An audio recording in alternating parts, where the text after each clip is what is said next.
ప్రచారంలో భాగంగా రెండవ విడతగా నిన్నటి నుంచి మేము బహిరంగ విచారణ కార్యక్రమం ప్రారంభించడం జరిగింది. నిన్న రాత్రి మేము ఇక్కడికి ఖమ్మంకు చేరుకోవడం జరిగింది. ఈరోజు ఉదయం 9 గంటల ప్రాంతంలో ఖమ్మంలోని లక్ష్మీ నరసింహస్వామి వారి టెంపుల్ దర్శనానికి వెళ్ళడం జరిగింది. అక్కడికి వెళ్తే యాదగిరి లక్ష్మీ నరసింహస్వామి యొక్క దర్శనం చేసుకున్నటువంటి ఒక అనుభూతి, ఆ తన్మయత్వం కలిగిన మాట కూడా మనం చెప్తాం. అక్కడ మేమందరం కలిసి ప్రార్థించడం కూడా ఈ పెద్ద ఎత్తున ఈ కార్యక్రమాన్ని అయితే తెలంగాణలో ప్రతిష్టాత్మకంగా చేపట్టడం జరిగిందో, బీసీ వర్గాల యొక్క అభివృద్ధిని ఉద్దేశించి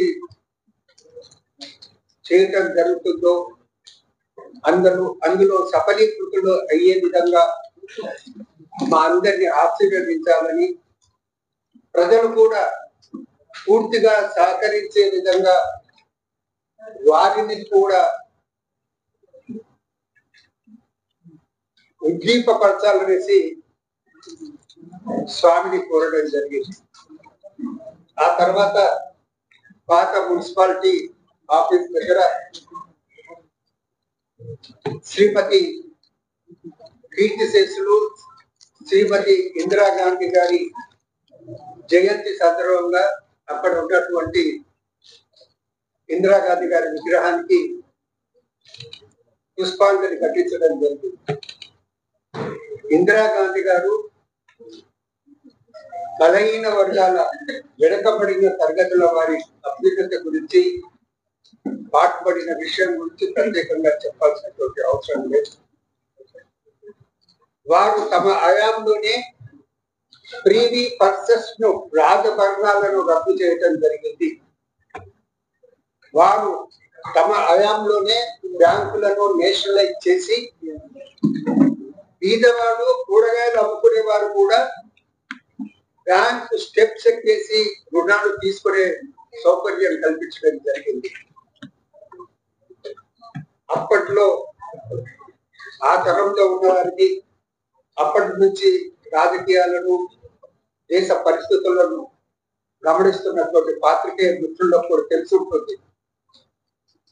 ఈవెన్ కూరగాయలు అమ్ముకునే వారికి కూడానే రుణాలు కల్పించే విధంగా రుణ మేళాలు దేశవ్యాప్తంగా జరిపించడం జరిగింది. అప్పుడు ఆర్థిక శాఖ మంత్రిగా కర్ణాటకకు చెందినటువంటి జనార్దన్ పూజారి గారు ఉండే విషయాన్ని మర్చిపోలేదు.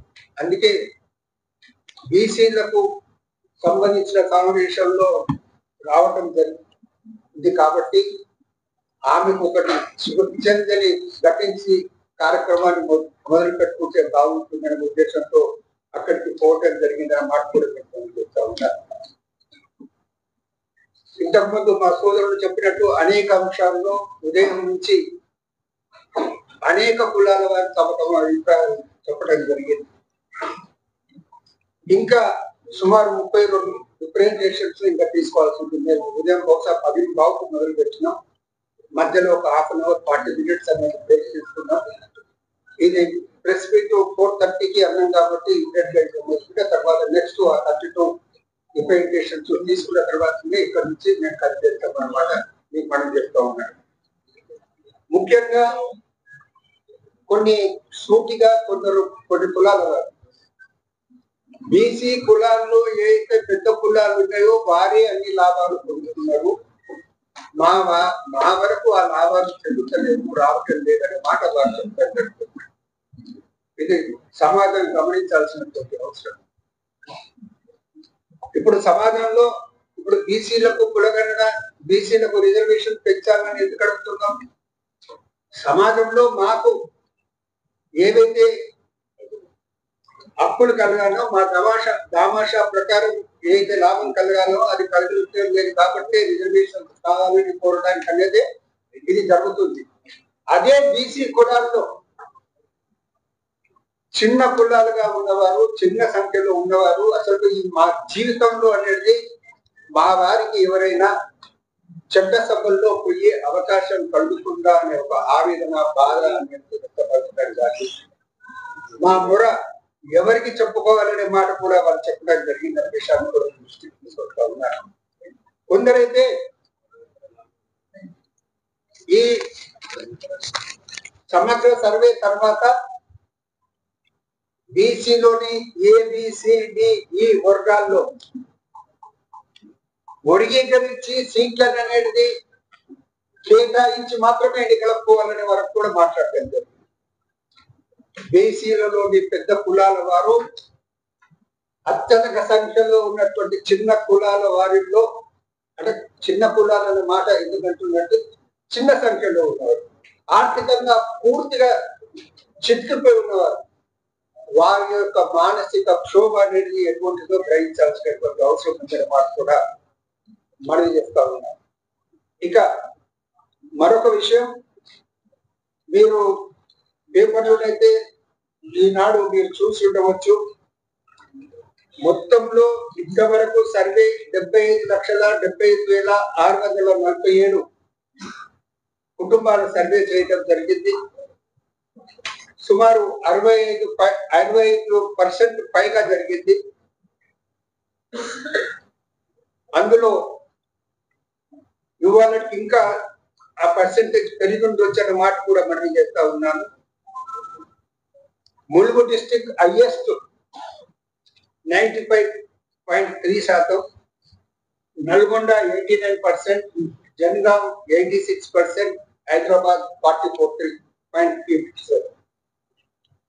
అదేవిధంగా ఖమ్మంలో 5,66,524 హౌస్ హోల్డ్స్ ఉంటే అందులో 3,18,624 నిన్నటి వరకు 56.2% జరిగింది. తర్వాత కొత్తగూడెంలో 3,36,000 హౌస్ హోల్డ్స్ ఉంటే అందులో 2,25,488 67.02 లో సర్వే జరిగిందనే మాట కూడా మీ దృష్టికి తీసుకొస్తా ఉన్నాను. ఇక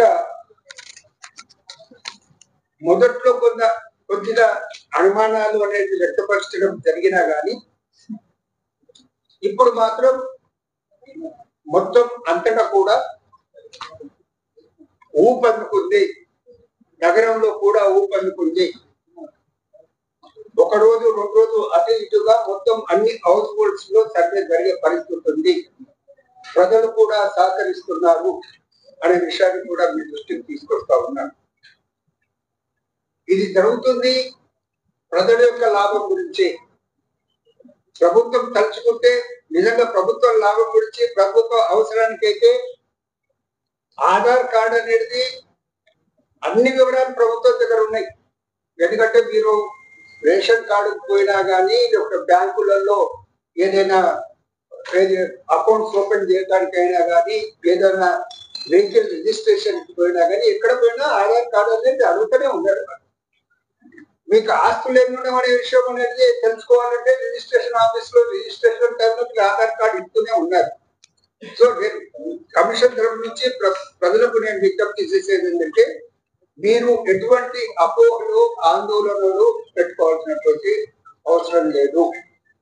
ఒకవేళ మిస్యూజ్ ఎక్కడైనా జరిగితే అది ప్రభుత్వ పరంగా కానీ, ప్రభుత్వ డిపార్ట్మెంట్ పరంగా కానీ, జిల్లాల్లో యంత్రాంగం పరంగా కానీ మిస్యూజ్ అనేది జరిగితే బీసీ కమిషన్ ఊరుకోదు, కఠినమైన చర్యలు తీసుకుంటుంది.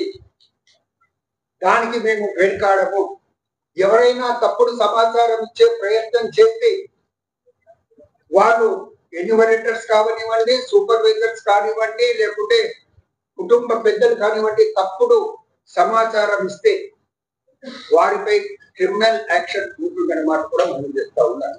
అభిపాన్ని ఇక్కడ కూడా అడగటం జరిగింది.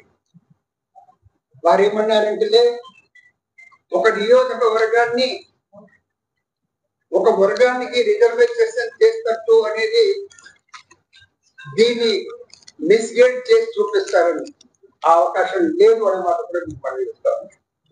ఎందుకంటే ప్రతి ప్రశ్నావళి దాని మీద కుటుంబ పెద్ద సంతకం ఉంటుంది, సూపర్వైజర్ సంతకం ఉంటుంది, తర్వాత ఎన్యూమరేటర్ సంతకం ఉంటుంది. అవన్నీ కూడా జిల్లా మండల ఆఫీసుల్లో ఏదో ఒక ప్రాంతంలో అనేది అవి నిక్షిప్తపరచబడుతూ ఉంటాయి. నిన్న కూడా మేము ఒక దగ్గరికి వెళ్ళి చూడటం జరిగింది. ట్రంక్ పెట్టెల్లో అవి పెట్టి వాటిని అనేది నల్గొండలో అక్కడ అనేది సేఫ్ గా పెట్టడం జరిగిన మాట కూడా మనం చెప్తా ఉన్నాను. ఇప్పుడు కూడా ఈ మొత్తం సమావేశం అయిపోయిన తర్వాత అంత బహిరంగ చర్చ విచారణ అయిన తర్వాత ఎంపీడీఓ ఆఫీస్ కూసు మంచికి వెళ్ళేసి అక్కడ కూడా ఏ విధంగా ఈ ప్రశ్నావళి పత్రాలను భద్రపడుతుందనే విషయంలో మేము పరిశీలించి హైదరాబాద్ బయలుదేరుతామని మాట కూడా మనం చేస్తా ఉన్నారు. రేపు హైకోర్టు ముందు ఈ మొత్తం డాటా సమర్పించాలని వారి కోర్టులో జరిగింది 9th డిసెంబర్ నాడు. 9th డిసెంబర్ నాడు ఈ డాటా అనేది మొత్తం అనేది ఇది సమగ్రంగా ఉందని హైకోర్టు మేము చెప్పబోతున్నాం. వారు ఎవరైనా హైకోర్టు ఏమైనా సంశయం వ్యక్తం చేసినా కానీ, ఎవరైనా హైకోర్టులో వెళ్ళేది ఇది సమగ్రంగా జరగలేదు, తప్పుగా జరిగిందనే మాట గిట్ట హైకోర్టు ఎవరైనా పిల్ చేసినా కానీ మేము కమిషన్ తరఫున మేము హైకోర్టుకు నివేదించబోతున్నాం. ఈ మొత్తం ప్రశ్నావళి పత్రాలు మీ దగ్గర మీకు సమర్పిస్తాం. మీరు ర్యాండమ్ గా ఏమన్నా స్వీకరించండి. వాటిని మీరు మీ ద్వారా అనేది పరిశీలింపజేసుకోండి. ఎక్కడైనా తప్పులు ఉంటే చర్యలు తీసుకోండి అనే మాట మేము చెప్పబోతున్నాం అనే మాట కూడా మీకు మనం చెప్తా ఉన్నాను. సో ఇది ఈ సర్వేకు సంబంధించిన విషయంలో. తర్వాత ప్రజలకు కూడా చెప్పేది ఏంటంటే ఇది మళ్ళీ జరుగుతుందో లేదో తెలియదు. భవిష్యత్తులో మళ్ళా జరగాలంటే దశాబ్దం కావచ్చు, 2 దశాబ్దాలు కావచ్చు, 3 దశాబ్దాలు కావచ్చు, కొన్ని కోట్ల రూపాయలు ఖర్చు పెట్టి కొన్ని వేల మంది ఇందులో ఇన్వాల్వ్ చేస్తున్నటువంటి పని అది వృధా కావచ్చు. నేను ఎన్యూమరేటర్స్ తోటి అధికారుల్లో ప్రభుత్వ యంత్రాంగంలో ఉన్న అందరి అధికారులతో కోరుతా ఉన్నారు. ఇది మన ఒక సామాజిక బాధ్యతగా తీసుకొని చేయాల్సినటువంటి అవసరం ఉంది. ఇది సమాజం యొక్క భవిష్యత్తుకు సంబంధించినటువంటి విషయం. సమాజంలో వెనుకబడిన వారు ఎవరు అని తేల్చుకునేసి వాళ్లకు రాజకీయంగా కానీ, సామాజికంగా కానీ, ఆర్థికంగా కానీ ఏవైనా సహాయ సహకారాలు అందించడానికి తోడ్పాటు కల్పించే ప్రయత్నంలో భాగంగా ఇది జరుగుతుంది. దీన్ని ఒప్పు చేసే ప్రయత్నం అనేది ఎవరు చేయరు. సమాజ పరంగా మన బాధ్యతగా భావించి చేయాలన్న మాట మనం తీస్తూ, రాజకీయ పార్టీలను కూడా మీరు రాజకీయాల గురించి మీరు ఏ పార్టీనక వీధిలో పోరాడుకుంటే పోరాడుకోండి, కానీ వెనుకబడిన వారి జీవితాల్లో చిచ్చు పెట్టే ప్రయత్నం మాత్రం మీరు చేయకండి. అపోహలను అనేది పెంచే ప్రయత్నం చేయకండి. మీకు సాధ్యమైతే సహకరించండి, లేకుంటే మీకు మడచొప్పుకుంటే నోరు మూసుకొని కూర్చోండి, కానీ అపోహలు మాత్రం సృష్టించకండి. ఇది ఒక యజ్ఞంగా సాగుతున్నటువంటి కార్యక్రమం. ఈ యజ్ఞంలో విఘ్నం చేసే ప్రయత్నం చేస్తే మీరే బలైపోతారనే విషయాన్ని కూడా మీరు గమనించాలనే మాట నేను మనం చెప్తా ఉన్నాను. ఇక ఈరోజు బీసీ సోదరులు కొందరు చెప్పినటువంటి విషయాల్ని ఒక 3-4 మినిట్స్ లో మీ దృష్టికి తీసుకొస్తారు. ఎందుకంటే కొద్ది నుంచి ఏం చెప్పారో కొందరు మీ నుండి గమనించుకోవడం ఉండొచ్చు. సంచార జాతుల వారు మమ్మల్ని ప్రత్యేకంగా గుర్తించాలని కోరడం జరుగుతుంది. వారు అంటున్నది ఏంటంటే బీసీలు వేరు, సంచార జాతులు వేరు. ఈ బీసీలు మమ్మల్ని పక్కనీయరనే మాట అనే మాట కూడా చెప్పడం జరుగుతుంది అనే మాట చెప్తా ఉన్నాను. సో వాళ్ళ మనసు ఎంత క్షోభపడి ఉంటే ఆ మాట చెప్పి ఉండొచ్చు అనే విషయాన్ని కూడా మనం గమనించాల్సినటువంటి అవసరం ఉంది. అదే విధంగా చాకలి కులం వారు ఎస్సీలో చేర్చాలని కోరడం జరిగింది. ప్రభుత్వ ఆసుపత్రుల్లో ఓబీ కాంట్రాక్టులు చాకలి వారికి ఇవ్వాలని వారి కోరడం జరిగింది.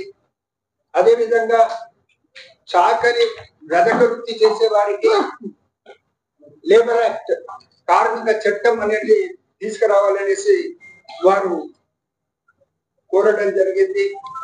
దూదేట్ల వారు దూదేట్ల ఫెడరేషన్ కానీ కార్పొరేషన్ కానీ ఏర్పాటు చేయాలని వారు కోరడం జరిగింది. భట్రాజులను బీసీ ఏలో చేర్చాలని వారు కోరడం జరిగింది. మేధల కులం వారు తమని ఎస్సీలో చేర్చాలని కోరడం జరిగింది.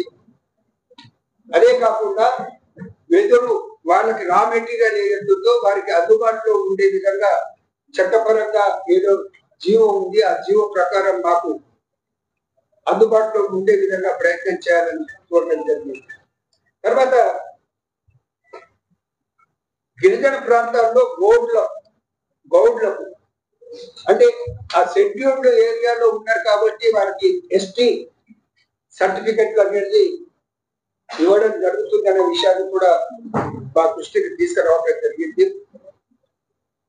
గంగపుత్ర వారు కొందరికి ఆంధ్ర మైగ్రెంట్స్ సూర్య బలిజలకు అనేది ఫాల్స్ సర్టిఫికెట్స్ ఇస్తున్నారనే మాట కూడా మా దృష్టికి తీసుకురావడం జరిగిందన్న మాట కూడా మనం చెప్తాం.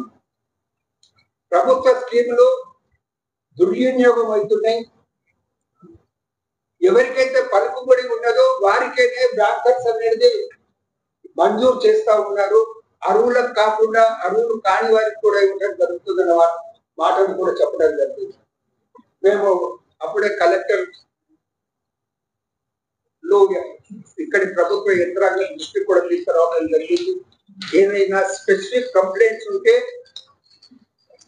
ఆ స్పెసిఫిక్ కంప్లైంట్స్ మీద చర్య తీసుకోవాలని వారికి విజ్ఞప్తి చేయటం జరిగింది అన్నమాట కూడా మనం చేయటం జరిగింది. ఈడబ్ల్యూఎస్ వల్ల బీసీలకు అన్యాయం జరుగుతుందని సర్వత్రా చాలా మంది అభిప్రాయం అనేది వ్యక్తపరచడం జరిగింది. ఈ విషయాన్ని బీసీ కమిషన్ ప్రభుత్వ దృష్టికి తీసుకురావడం జరుగుతుందన్న మాట కూడా మనం చేస్తా ఉన్నాం. ఈ ముదిరాజులు బీసీ డి నుంచి బీసీఏకి మార్చాలని కురుమలకు అనేది కాస్ట్ సర్టిఫికెట్ లో ఇవ్వడంలో ఇబ్బంది జరుగుతుందని కుర్మ కులం వారు చెప్పడం జరిగింది. సమీకృత మాంసాభివృద్ధి కేంద్రం అనేది ఖమ్మంలో గతంలో ఏర్పాటు చేయడానికి ఒక 5 ఎకరాల స్థలాన్ని కేటాయించినా కానీ ఇంతవరకు దానిపై ఎటువంటి ముందస్తు చర్యలు తీసుకోలేదని మాట చెప్పడం జరిగింది. దానికి గాను మేము కూడా ప్రభుత్వ దృష్టికి తీసుకొస్తాం. ఇక్కడ కూడా ఉన్న యంత్రాంగం అనేది ఏ విధంగా ఫర్దర్ ప్రొసీడ్ కావాలో ఆ విధంగా ప్రయత్నం చేయాలని మనం చేస్తా ఉన్నాం. బీసీ కులాల పరిరక్షణకు బీసీ అట్రాసిటీస్ యాక్ట్ తీసుకురావాలని కోరడం జరిగింది. కొంత చెప్పడం జరిగింది. ఇక్కడనే ఖమ్మం డిస్ట్రిక్ట్స్ లో కుల బహిష్కరణ చేయడం జరిగింది అన్నమాట. గ్రామ బహిష్కరణ చేయడం జరిగింది. కానీ యాక్చువల్ గా వాళ్ళని అప్పుడే అది ఎప్పుడు జరిగిందంటే 4 సంవత్సరాల క్రితం జరిగింది అన్నమాట జరిగింది. వేరే డిస్ట్రిక్ట్స్ లో మాత్రం ఈ ప్రస్తుతం కూడా అటువంటి సంఘటనలు జరుగుతున్నాయి. దానిపై కూడా కలెక్టర్స్ ఎస్పీలు ప్రత్యేక శ్రద్ధ తీసుకోవాలి. ఆల్రెడీ కూడా కోరడం జరిగింది. సో ఈ విషయంలో అనేది ప్రత్యేక శ్రద్ధ తీసుకోవాలనేసి మేము కోరడం జరుగుతుంది.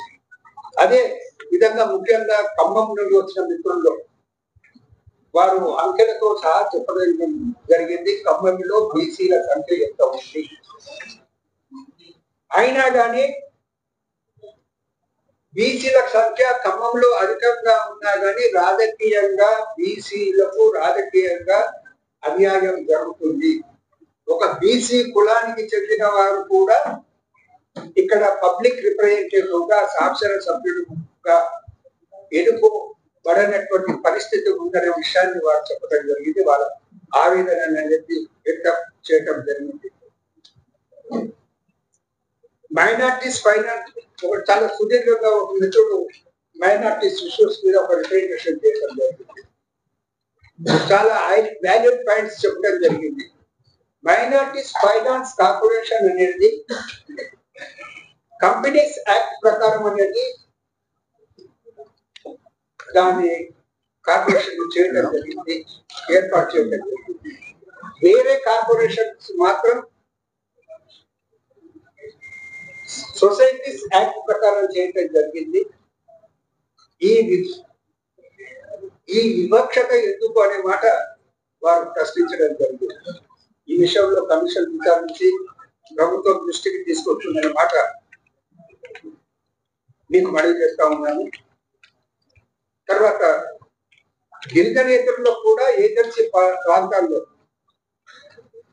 మేము గిరిజనేతర ప్రాంతాల్లో ఉన్నా గానీ అక్కడనే బతుకుతున్నా గానీ మాకనేది అన్యాయం జరుగుతుంది, మాకు న్యాయం చేయాలని వారి మాట కోరటం జరిగింది. అది చాలా సున్నితమైన అంశం, మీకు అందరికి తెలుసు. ఏజెన్సీస్ ప్రాంతాల్లో పరిస్థితి, అక్కడ ఉన్నటువంటి చట్టాలు, కేంద్ర ప్రభుత్వ పరమైన చట్టాలు, ఆ విషయాన్ని ఏ విధంగా పరిష్కరించామో మేము ఆలోచించి ప్రభుత్వానికి సూచన చేయటం జరిగింది. ఒక విద్యార్థి మిత్రుడు వచ్చేసి నీట్ వల్ల మనకు అన్యాయం జరుగుతుంది, నీట్ మెడికల్ సీట్లలో నీట్ పరీక్షలు వద్దు, మనకు స్టేట్ మెడికల్ ఎంట్రన్స్ అనేది ఆ పరీక్షలను జరపాలనేసి వారు కోరడం జరిగింది. తర్వాత ఈ రోజుల్లో బీటెక్, మెడిసిన్ అవే కాకుండా ప్రొఫెషనల్ గా ముందుగా జీవితంలో నిలదొక్కుకోవడానికి అనేక అవకాశాలు ఉన్నాయి. కాబట్టి పిల్లలకు స్కూల్ డేస్ నుంచి, స్కూల్ టైం నుంచి, హై స్కూల్ టైం నుంచి వాళ్ళకు ఒక కౌన్సిలింగ్ అనేది జరపాలి. ఒక అవకాశం పోతే ఇంకొక అవకాశం ద్వారా మనం జీవితంలో నిలదొక్కుంటామనే మాట వారు కోరడం జరిగిందన్నమాట మనం చెప్తాము. తప్పకుండా ఇది ఆలోచించాల్సినటువంటి ఈ రోజు కాంపిటేటివ్ ఎగ్జామ్స్ జరుగుతున్నాయి. అందులో ప్రజలన్నిటి విద్యార్థులు ఎన్నో ఒత్తిడిలో గురవుతుంటూ వాళ్ళ ఒత్తిడిని తగ్గించాల్సినటువంటి బాధ్యత ఉంటుంది. ఇంకొక ముఖ్యమైన విషయం వాళ్ళు చెప్పింది ఏంటంటే, ఖమ్మంలో ప్రైవేట్ కాలేజెస్ లో రౌడీజం జరుగుతుందని మాట చెప్తుంది. పిల్లలను అనేది కాలేజీల్లో బందీలుగా చేసేసి వాళ్ళు మానసిక వికాసానికి దోహదపడకుండా వారనేది కార్యకలాపాలు నిర్వహిస్తున్నారు. అవి అడ్డుకోవాల్సినటువంటి అవసరం ఉందన్న మాట వారు చెప్పడం జరిగింది. మనం చూస్తా ఉన్నాం, ఇక్కడే కాదు రాష్ట్ర వ్యాప్తంగా కూడా కాలేజెస్ లో పిల్లలు ఆత్మహత్యలు చేసుకుంటున్నారు. దురదృష్టకరం. ఒకవేళ డబ్బు సంపాదించడానికి ఈ ప్రైవేట్ కాలేజెస్ ఏవైనా అటువంటి ప్రయత్నాలు, విద్యార్థులకు ఒత్తిడి కలిగించే ప్రయత్నాలు చేస్తే ఇది ప్రభుత్వ బాధ్యత. ప్రభుత్వం అనేది వాటికి అనేది వారి కార్యకలాపాలకు కళ్యాణం చేయాల్సినటువంటి అవసరం ఉందని కమిషన్ భావిస్తుంది. మైనార్టీలకు కూడా స్టడీ సర్కిల్స్ కావాలి అనే మాట కూడా చెప్పడం జరిగింది. వారికి కూడా అటువంటి అవకాశాలు కల్పించడానికి కమిషన్ ద్వారా ప్రభుత్వాన్ని కోరుతాం. అదేవిధంగా శ్మశాన వాటికలను కూడా కొరత ఉందని, ల్యాండ్ అనేది ముఖ్యంగా ఏజెన్సీ ప్రాంతాల్లో శ్మశాన వాటికలకు అనేది ఇబ్బందికరంగా ఉందన్న మాట మనం చెప్పడం జరిగింది. ఇక్కడ ఉన్న యంత్రాంగం ఆ ఇష్యూస్ పరిష్కరించే దిశలో అడుగులు వేస్తుందనేసి భావిస్తాం. అదేవిధంగా ఉమ్మడి ఇది భద్రాద్రి కొత్తగూడెం మరియు ఇక్కడ ఖమ్మం డిస్ట్రిక్ట్ లో కూడా ఈ రెండు జిల్లాల్లో కూడా ఉర్దూ మీడియం జూనియర్ కళాశాల లేదు అనే మాట చెప్పడం జరిగింది.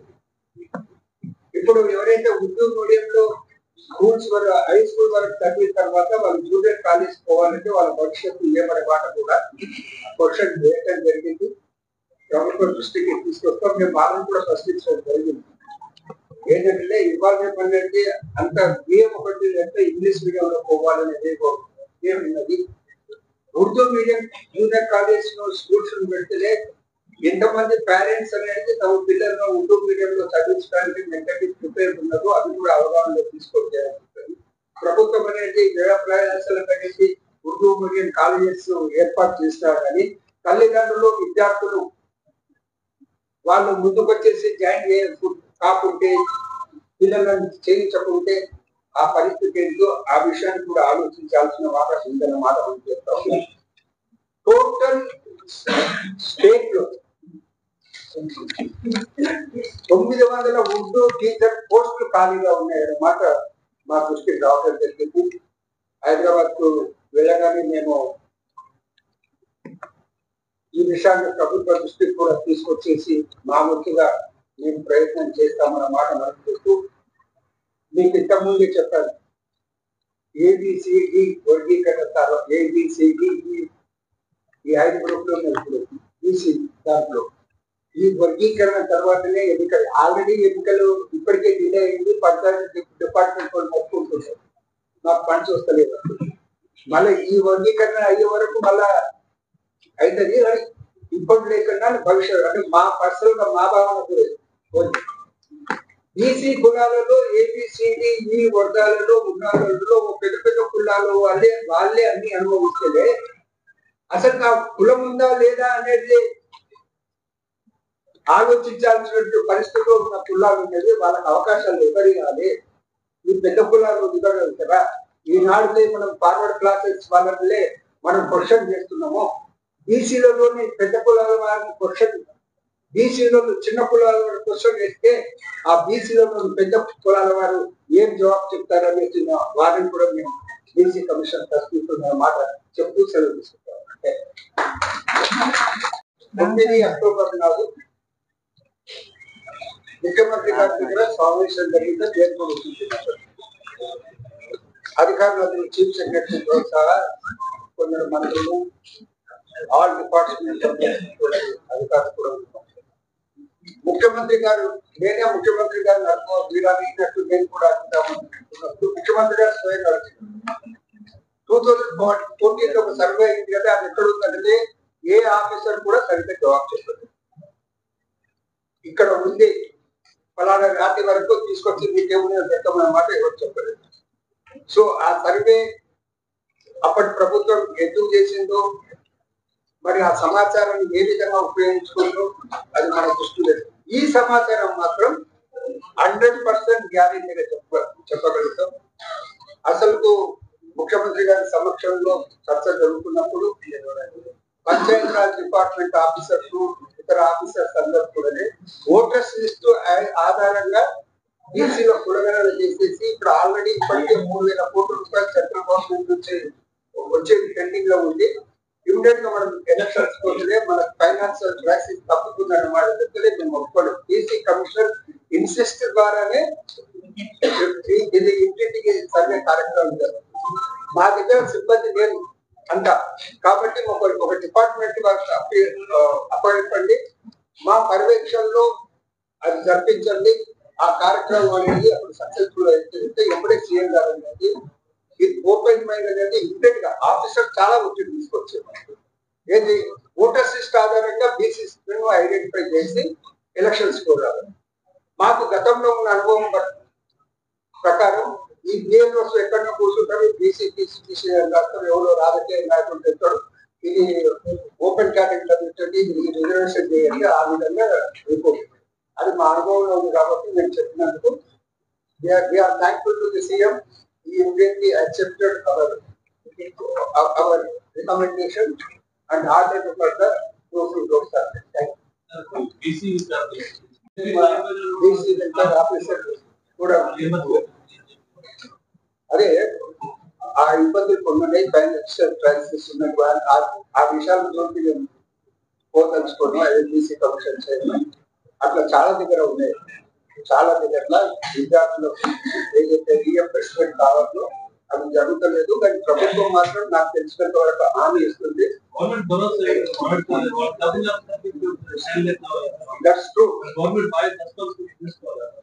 అది గవర్నమెంట్ బాధ్యత. సో ఇటువంటి క్వశ్చన్ కూడా ఈ బహిరంగ విచారణ వచ్చిందని గవర్నమెంట్ దృష్టికి తీసుకొస్తాం. అది కూడా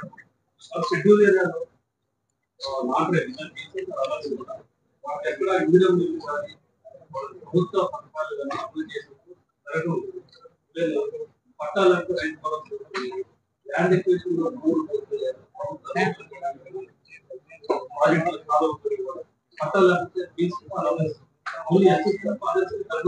ఇప్పుడు ఏజెన్సీ ఏరియాలో ఈ ప్రాబ్లం ఉంది. ఒక విషయాలు తీసుకొచ్చారు. మేము కూడా ఈ విషయాన్ని ప్రభుత్వం దృష్టికి తీసుకొచ్చాం. ప్రభుత్వంలో చెప్పుకోలేదు సమస్య పరిష్కారం చేయాలి. సరే, ఇంతకుముందు కమిషన్ ఏం వచ్చి చెప్పిపోయినా అది వేరే మాట. మా కమిషన్ ఏం చేస్తుందో నెక్స్ట్ 2 years 9 months నాకు టైం ఉంది. మేము ఏం చేస్తామో గొప్పగా చెప్పుకోవడం లేదు, తల పరిస్థితులు చెప్పడం లేదు. మేము చిత్తశుద్ధితో చెప్తున్నాం. మేము చేసే మీ దగ్గర ముగ్గురు మంత్రులు వాళ్ళు అడగారా?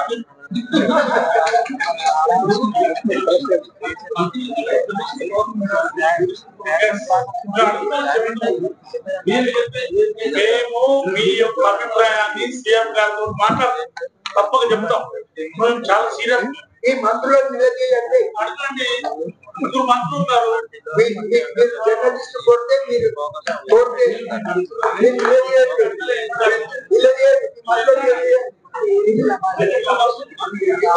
కొన్ని సబ్జెక్ట్స్ వస్తే వాడి అన్యాయంగా నేను చెప్పిన ఈ మధ్యకి చెప్పరా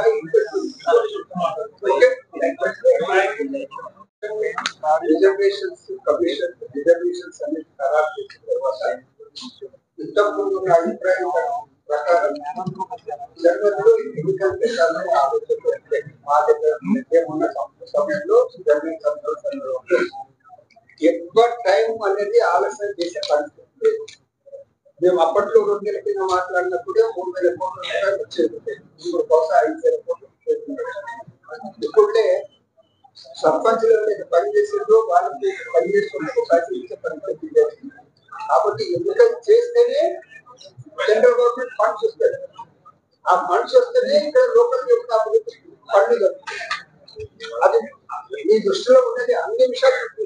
రాష్ట్రంలో ఏం జరుగుతుందో ప్రతి విషయం కూడా ఎందుకు జరుగుతలేదో ప్రతి విషయం కూడా నివేదిక ఎప్పుడు ఇస్తారు? నేను ఇచ్చేది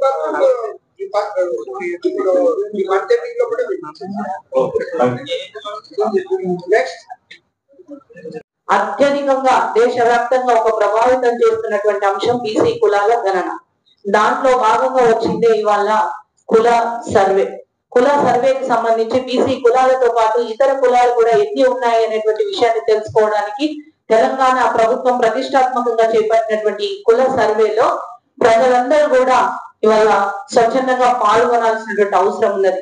ఎలాంటి అపోహలకు కానీ భయాలకు కానీ లోటు కాకుండా మీకు సంబంధించినటువంటి సమాచారాన్ని మీరు ఇచ్చినప్పుడే ఇవాళ కమిషన్ గా మీ దగ్గరికి మేము వచ్చి సేకరించినటువంటి అంశాలకు సంబంధించి న్యాయం చేయాలన్నా, మేమేదైనా ప్రభుత్వానికి సిఫారసు చేయాలన్నా కూడా మాకు ఒక అవకాశం ఉంటది.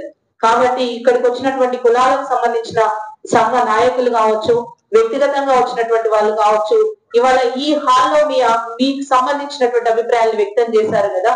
ఇదే సామాజిక బాధ్యతగా ఒక సోషల్ రెస్పాన్సిబిలిటీగా భావించి మీరు పబ్లిక్ లోకి వెళ్ళి ఊరూరా వెళ్లాల్సినటువంటి బాధ్యత ఉంది. ఎందుకంటే ఈ తెలంగాణ పౌరులుగా, భారతదేశ పౌరులుగా అది మన బాధ్యత. ప్రభుత్వం ఏదో సర్వే చేస్తుంది కదా, కొన్ని ఇద్దాం కొన్ని అవసరం లేదనేటువంటి అభిప్రాయంతో ఉండకుండా స్వచ్ఛందంగా మీరందరూ కూడా క్షేత్రస్థాయి వరకు వెళ్ళి ఇక్కడ ఉన్నటువంటి అధికారులందరికీ కూడా వారికి సహకరిస్తూ, ఎన్యూమరేటర్ కి సహకరిస్తూ ప్రామాణికంగా సమగ్రంగా ఉన్నటువంటి సమాచారాన్ని ఇవ్వవలసినటువంటి బాధ్యత మీ అందరి మీద ఉంది. అలాంటి ఇచ్చినప్పుడు మాత్రమే విద్యా ఉద్యోగ అవకాశాలు కావచ్చు, సమాజంలో గుర్తింపుకు నోచుకొని కులాలకి గుర్తింపు దక్కడం కావచ్చు, ఆర్థికంగా నిలదొక్కుకోవడానికి వెల్ఫేర్ అండ్ డెవలప్మెంట్ కి సంబంధించినటువంటి అంశాల విషయంలో కావచ్చు, ఆర్థికంగా వెనుకబడితనం నుంచి ముందుకు రావడం కావచ్చు, అలాగే రాజకీయ ప్రాతినిధ్యం, ముఖ్యంగా సుప్రీంకోర్టు ఇచ్చినటువంటి ఆర్డర్ లో భాగంగా రాజకీయంగా ఇవ్వవలసినటువంటి ప్రాతినిధ్యం, పొలిటికల్ బ్యాక్వర్డ్నెస్ కి సంబంధించినటువంటి అంశం కావచ్చు, వీటన్నిటి పట్ల కూడా న్యాయం జరగడానికి అవకాశం ఉంటది. కాబట్టి ఇవాళ బీసీ కమిషన్ ముందు మీరు ఏదైతే అభ్యర్థనలు వ్యక్తం చేసినప్పుడు గౌరవ చైర్పర్సన్ గా కలెక్టర్స్ కి కూడా చెప్పడం జరిగింది. మీరు ఏ అభ్యర్థన ఉన్నా కూడా వాళ్ళతో ఒక ఫ్రెండ్లీగా మాట్లాడినప్పుడు చాలా గౌరవంగా సహకరించే కలెక్టర్స్ వల్ల మార్నింగ్ నుంచి మాతో పాటు వాళ్ళు కూడా కూర్చున్నారు. ఇక్కడ బీసీ వెల్ఫేర్ డిపార్ట్మెంట్ సంబంధించిన అధికారులు ఉన్నారు. వీళ్ళందరూ కూడా మీ సమస్యలు నోట్ చేసుకున్నారు కదా, వాటన్నిటిని కూడా వాళ్ళతో కలిసి ఒక స్నేహపూర్వకంగా సమస్యలు పరిష్కరించుకునే దిశగా ముందుకు వెళ్ళాలి. ఏమైనా మీకు ఇంకా సమస్యలు ఉంటే మా కమిషన్ ఆఫీస్ కి హైదరాబాద్ కూడా రావచ్చు. ఈ విషయాన్ని మీ దృష్టికి తీసుకొస్తూ నాకు ఈ అవకాశం ఇచ్చినందుకు ధన్యవాదాలు.